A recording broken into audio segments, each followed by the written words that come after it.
Hi again, everybody. I'm Jamie Allison, and this is the Big Idea, Big Moves podcast, the destination for high performers. We talk to people from different genres, different niches, just people doing really interesting things in their space and find out a little bit about their journey and what they're doing, and see what some of those things that might translate into our own lives as well. And really interesting one coming up today.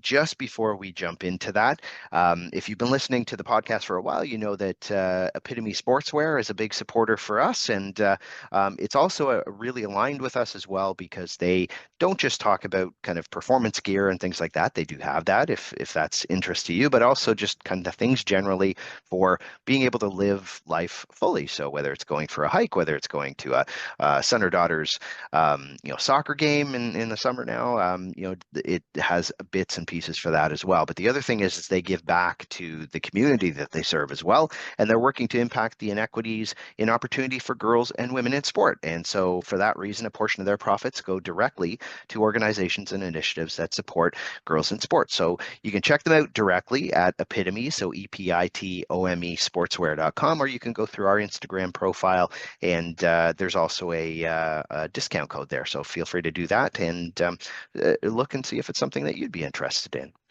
So today, really happy to have Amber Balcaen with us today. I'm going to go back to, I think it was 2016. She was made some big history in being the first Canadian female to win a race sanctioned by NASCAR in the U.S.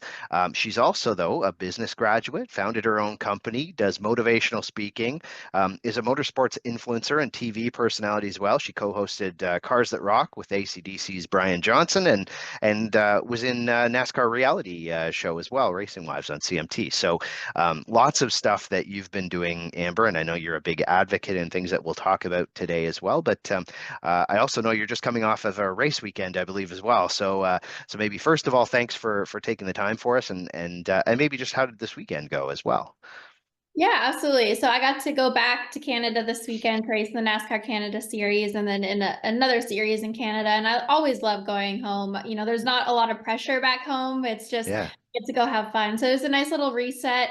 We didn't get the results we wanted. We got taken out, unfortunately, but was running third before that. So overall, just had a lot of fun. And it was a nice little reset that I needed to go into now. This weekend, we race at Indy in the Arc Menard series. Yeah, yeah. So some big stuff happening now. And maybe I'll go back before we talk about some of those things that are kind of exciting stuff happening now. But you grew up in Manitoba, probably not the biggest hotbed of auto racing that people aren't Yeah. going to think about that. And maybe just tell us a bit about that and how did you get into auto racing and get to the level that you're at as well, which is also probably a pretty big leap to come from where you did.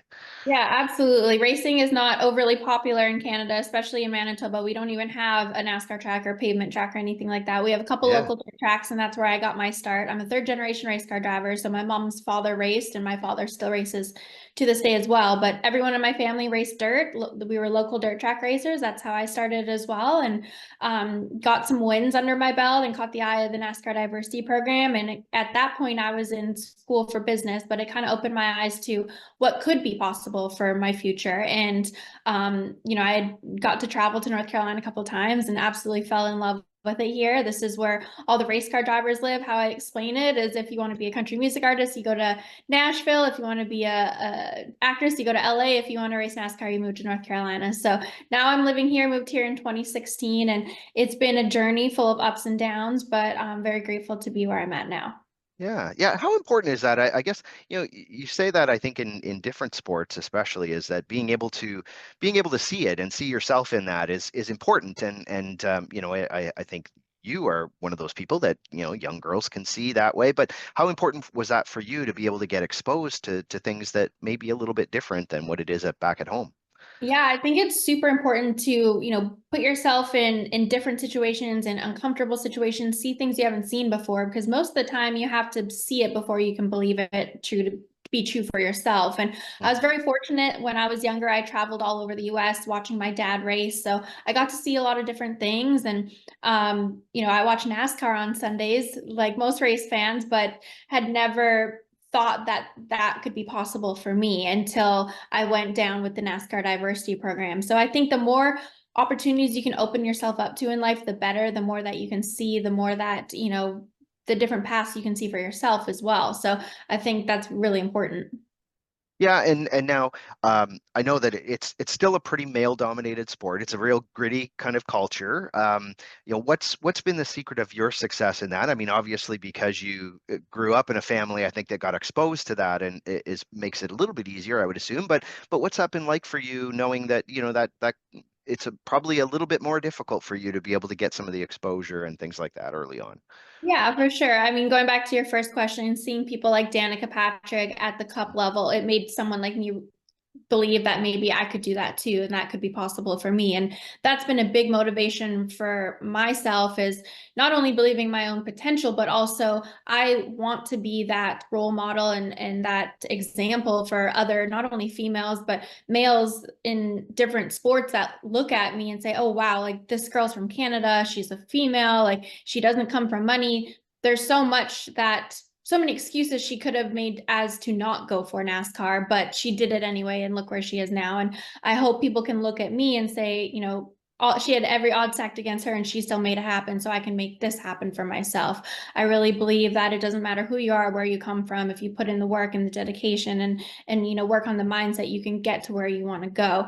But to go back to your question, as far as being a female in a male dominated sport, what I try to do is I try not to focus on that. I try to kind of take gender out of it completely and just focus on being the best race car driver I can be. Because when other people are constantly pointing out your differences, it can take a toll on you. So if you can just kind of put yourself in the same, category as everyone else, and just understand we're all just racers out there trying to win, and be the best drivers we can be, I think that's really important.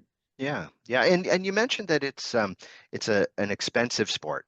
So I think that's one thing for people to understand too, is how difficult is that when you probably have to spend a lot of time being able to just do things to be able to make sure that you do things for your sponsors, be able to get more sponsors, do all of the stuff that are outside of just what your profession is. What's that like? And maybe help people see a little bit into that side of the business. It can be difficult, and or at least more of a strain, I think, on you to be able to do that as a driver. Yeah, 100%. A lot of people think my biggest adversity is being a female in the sport, but it really is the financial aspect of the sport. You need millions and millions of dollars to race in NASCAR. And I don't come from that and don't have that family backing. So I've had to go find it myself. And what that looks like is finding sponsorship. So I've had to spend a lot of years finding $1 million sponsors to allow me to race, and not only finding them but keeping them and maintaining and building those relationships and actually showing return on investment to their marketing department, to their financial department, to say that this is worth your investment, and we are helping grow your business. So there's a huge business aspect to this sport to make it all go around. And the fun part is the appearances and doing social media stuff for them. Like that's the fun and easy part. But at the end of the Mhm. day, I still have to prove a return on investment. And that's probably the most challenging part, is finding a sponsor and then helping build their business on top of focusing on being a winning race car driver too. So there's a lot of moving parts to racing that people don't necessarily see on TV, or if you're not familiar with the sport. And it's also a team sport. That's a lot of people don't understand that aspect of it, is my crew, myself, my engineers, team, crew chief, crew guys, we all have to work together in unison to make a race weekend go well. It only takes one mistake from one of us to completely destroy a race weekend. So there's a lot of moving parts, from the sponsorship to the team to the cars. The cars have to be something we can win in, something we can perform in. And usually the more sponsorship and money you have, the better race cars you can be in. So it's a very dynamic sport. Yeah, and how, I mean, you come from you mentioned yourself that you were in business school and doing those things. Have you felt that, like, have you used that, I guess? Has it been something that maybe gives you a bit of a leg up over some other people because you have at least enough background to understand some of those things and talk about ROI and things like that as Yeah, well? I think definitely understanding the terminology of, knowing what B2B relationships are and B2C Mhm. and ROI and things like that have definitely helped as far as terminology, but you can't beat experience no matter what you're in, actually getting in there, doing the work yourself, trial and error, and just experience. That's really what it comes down to. And I've been getting my own sponsors since the age of 10 years old. So I now have, quite a few years under me of building those relationships and finding sponsors. And it's something that's even at the top level of NASCAR, drivers find a really hard time, and they have a groups of people helping them do that, but there's still race teams shutting down because of lack of sponsors. So this day and age, people are getting less sponsors, and the cost is increasing. So it's more challenging now than ever. And then there's also better race car drivers now than ever before. So I'm like any industry, everyone's constantly improving and getting better, and you just have to constantly level up yourself. Yeah. Well, and going along with that, then you've also you've diversified, I guess, a bit about what you do outside of that too, because you have business interests that aren't just kind of related to your driving, and you also are somebody that's pretty active in being able to influence the sport and influence things on a broader scale. How is that? Is that something you have done pretty methodically, or is it something that's just kind of fallen out that way and you've started to kind of build things? How intentional has that been, I guess? Yeah, I was just about to say I'm very intentional with my actions and my path and my branding, the way I carry myself. Every choice is very intentional. I put a lot of thought and heart and effort behind everything I do. And there's a lot of things that I haven't done yet that I'm trying to create. I've spent most of my time focused on racing, finding sponsorships, and trying to be the best driver I can be. Now that I'm at a place where I have a full season, I have a sponsor, it frees up a little bit of time to work on the other projects that I want to work on to help give back to the sport. I really enjoy doing speaking engagements. It brings me a lot of fulfillment, and a different type of fulfillment, where racing cars is super fun, it's exhilarating, but at the end of the day, it's still my job and I need to perform. And we don't always get the best results. Sometimes we have good races, sometimes we have bad races, and those, so to fill the void of those bad races, doing things that really fill up my cup, like the speaking engagements and giving back to other drivers and racers, that is what brings me a lot of happiness. So I want to continue to venture out a little bit more in different aspects of business to kind of build upon my racing career. Now, if you're intentional like that, are you somebody that do you write down all your goals? Are you set a whole bunch of different goals in different areas kind of person? What does that look like for you, Amber? Yeah, absolutely. I'm big on goal setting, big on manifestation and writing down and visualizing what I want my future to look like, what things I want to accomplish, the type of people I want to be around, the type of impact I want to have as I'm in the sport, but also after the sport, and very intentional with every different aspect. There's a lot of moving parts to all of it, so there's always lots to think about. But I think a way that you can kind of ground yourself and do that is by meditating, journaling, reading, um, visualizing, and kind of having check-ins with yourself, whether it's weekly, monthly. I definitely think at least monthly needs to be done for those check-ins. Yeah. But honestly, I think every day I kind of check in with myself and like, okay, what wins did I have today? What could I do better? Where am I kind of slacking in some areas of my life, and where could I have more improvement? And how do you keep balance a little bit? Because you've obviously got a very busy schedule, especially during the heavy times of race season, I'm sure. And then you have all those other things with trying to get sponsors and all that stuff happening. But I'm sure you also want to have some kind of social life, want to have, all of those other things. How do you keep that kind of measured at the right times? Like how do you approach that when it can be difficult for anybody, but with the schedule you have, it's probably that much more difficult.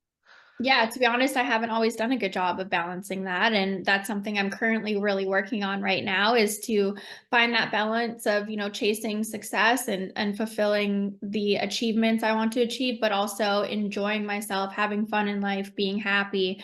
And I've, come to the realization lately of what's the point of working this hard to be at this level if I'm not enjoying it and I'm not having fun and I'm not being happy. So that's something I continually work on. That's part of, the mental health, the mental toughness aspect of what I do for myself. But like I said, I haven't always done the best at balancing. I've leaned more towards just working and making racing my everything. But I'm at a point now where I'm trying to find a little bit more harmony in my life. Yeah, yeah. And do you have, like, as you're coming up through this, I mean, obviously you have relatives that have been in it, but do you have mentors that you look to for certain things, or is it kind of you take bits and pieces away from different people? How do you approach that and maybe your own personal growth and learning? Yeah, I would say I take bits and pieces from different people. I do work with a sports performance coach, a Hmm. mindset coach. We talk on the daily. I have a great team of managers that I can go to if I have any questions with things or certain drivers I'll go to. Even watching drivers on TV, the way that they conduct themselves in interviews, how they handle adversity, listening to them on the radios with their spotters, like you can learn from so many different areas and pick up little things. So I wouldn't say there's one person directly. It's a lot of different things. So having my parents at the races has been really great to have their support and yeah, just different drivers, different even podcasters I look up to, different authors I look up to. So I just take a little piece of information from everywhere and try to compile it together. How important is kind of that mental performance component? Because I mean, your sport is also very much it can be little things that make the difference between whether you win or lose, but also even just little things that can be pretty catastrophic too. So how important is mental performance and being able to focus and things like that for you? Yeah, mental toughness is everything. In sports, your body knows what to do. It's your mind that gets in the way. And especially with racing, we're in the car for hours on end. Mhm. Sometimes it's 140 plus degrees in the cars. We're mentally and physically drained. So for us, keeping that focus the entire time and being mentally tough that entire time is extremely important. And then not only in the car, but out the car, how do you handle bad results? How do you handle bad performances? Racing is an extremely easy sport for your confidence to decrease or for you to lose your confidence. It takes so Yeah, much to gain confidence in the sport and it can be gone in after one race. There's so many variables in our sport that can take us out of the race, whether it's someone crashing into us, a mechanical failure, when the crew guys make a mistake on pit road, what us drivers make a small mistake, and it just takes breaking that extra quarter of an inch less to ruin a whole day. So the smallest mistakes in racing can cause catastrophic events, and being able to not doubt yourself, not question yourself when you have a bad race or a string of bad races, that's the hardest part, I think, is just keeping yourself up, knowing that you can do it, because racing, unlike other sports, you can go your whole career without winning. yeah, And it's not a team sport where it's a win or lose, like a stick and ball sport where there's a 50% chance you're going to win this game, right? No, in yeah, racing, there's 36 cars, you have a 1 in 36 chance of winning, and that's if everything goes right. So yeah. it's a very mentally difficult sport to keep your confidence and keep the belief in yourself. That's something that I've found true amongst every race car driver that I've met, whether they're at the cup level or in ARCA or a local dirt track racer. To keep that confidence is tough. Yeah, yeah. And okay, so the one thing anybody who's not in your sport probably thinks, the speed that you're going at and all of those things, you're on edge. Like you're on the edge if you're doing well most of the time, I would assume. So what, like, do you now are you able to kind of get past fear when you're in that? Like, how does that happen? Because there would be lots of people that would just think, like, how do you not experience fear, or do you experience fear and have to deal with it often? Like, what's that like for you? Yeah, I think that fear and desire are very closely connected, and my desire is to do well, which leads me to having fear of not doing well. And so my fear is not crashing, or getting hurt or anything. My fear is not performing to the best of my ability. And that's something I've had to work through. And that's when I said before, I'm really trying to focus on just enjoying it and having fun, because I'm someone who does put a lot of pressure on myself to perform well and do well and get those results, because I want to show other people like, hey, I can do this. And but again, that can kind of work negatively if I'm letting fear override the desire. So that's again something that I'm working on. I think as an athlete or entrepreneur business person, you never stop learning. You never stop working on things, and unfortunately sometimes you have to learn the same lessons over and over again. So it just kind of depends what area you're at. But yeah, again, I'm not afraid of crashing or afraid of the speeds. I'm just afraid of keeping the car in one piece so my crew's not mad at me, and then Yeah, also performing well as well. yeah, yeah. Well, so one of the other things is that and I know we want to kind of not focus on it being female driver versus not, but for you, you probably have tons and tons of young females that look to you now because they will see you. They do see you at large events and in events that prototypically there would not be a whole bunch of people to look to and see them and maybe see themselves in or what they would want to see themselves in. Um, what's that like for you, knowing that you probably are affecting a lot of people just from being in the role that you're in at the level that you're in? Yeah, I mean, there's pros and cons to it. The cons being that because I'm a female and there's not a lot of us out there, all eyes are going to be on me, and people do put expectations on me. And when I'm not meeting those expectations, I feel like I'm letting others down. And that's something that is hard for me to deal with, because I want to be that positive role model for them to look up to and say, wow, look how great Amber's doing. I can do that great too. But the positive side of it is I do have this beautiful platform to be able to inspire and empower and show other people what can be possible for them. And that feels really, really great. But it also adds an extra layer of pressure that I put on myself to do well and to be that person for others to look up to. Yeah, yeah. Well, I mean, and it probably gets lost a little bit in your everyday that you are already at a level that probably is inspiring to people, whether you're performing at the top of it or not at different times. That's a huge accomplishment to be able to have people look to as well. Just being at that level, I guess. Um, what, so this year, I mean, you've got a lot of different things kind of that are on the go at any one time. I mean, I'd mentioned before you kind of do your own kind of business stuff outside of this and everything too. What's that like when you are going into heavy times in a race season?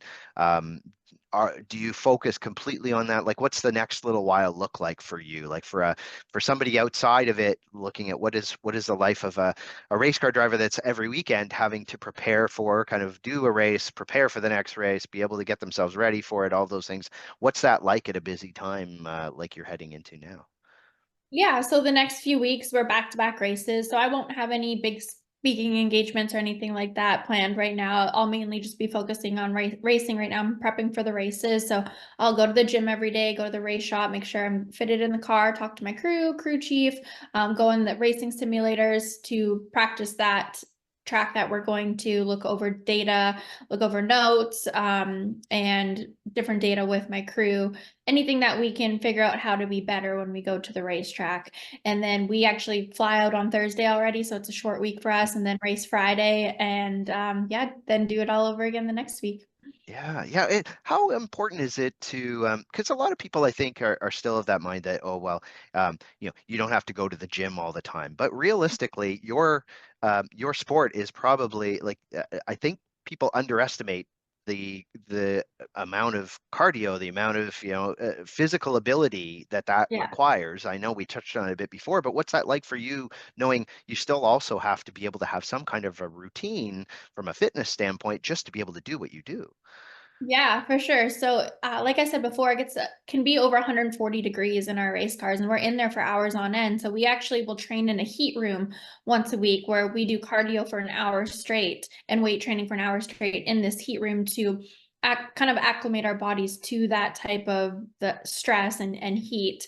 And on top of that, being a female, I'm naturally just not as strong and have as much endurance as males. So I feel it's extra important for me to work on my nutrition and my fitness to be as strong as I can, so that when we get to lap 100 or 150, I'm not falling out of the seat, but I still have the stamina to keep up with everyone else. And that's something that I think myself and my teammate who is a female that we constantly work on and we've gotten a lot better at is having that stamina throughout the races, because with that heat, it just adds so much more to everything and how much real cardio and endurance is required. Like for example, our heart rates can be anywhere from 160 to 200 beats in a Wow. race.